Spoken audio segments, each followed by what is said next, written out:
జై వరాహి.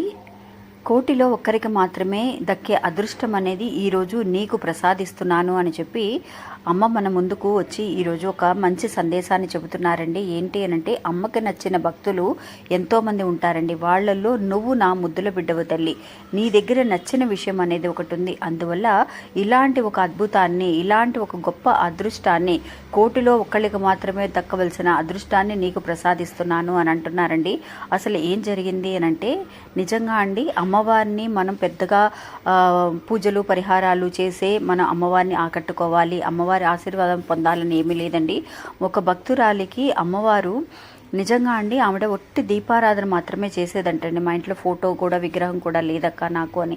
అలా అమ్మవారిని మంత్రాలను పఠిస్తూ ఉన్నప్పుడు అమ్మవారు ఒక అదృష్టాన్ని ఆవిడకి ప్రసాదించారండి. ఆవిడ కళ్ళలో కనిపించి సొంత ఇల్లు లేకుండా అద్దెంట్లో ఉండి బాధపడుతూ ఉన్న ఆవిడికి ఒక సొంత ఇంటిని ప్రసాదించి ఆ ఇంటికి ఆ వరాహి అమ్మవారి పేరు పెట్టమని ఆవిడ కళలో కనిపించి చెప్పారంటండి. ఇలా ఎంతమందికి అదృష్టం అనేది మనకి కలుగుతుంది. ఇంకా ఈ కథని జరిగిన విషయాన్ని తెలుసుకోవాలని అనుకుంటే కనుక లింక్ నేను లెఫ్ట్ హ్యాండ్ సైడ్లో ఇస్తున్నాను, అది కూడా క్లిక్ చేసి చూడండి. మన ఛానల్ ఎవరైతే కనుక కొత్తగా చూస్తున్నారో వాళ్ళు ప్లీజ్ సబ్స్క్రైబ్ చేసుకోండి. వీడియో నచ్చితే ఒక చిన్న లైక్ చేయండి. నమస్తే. జై వరాహి.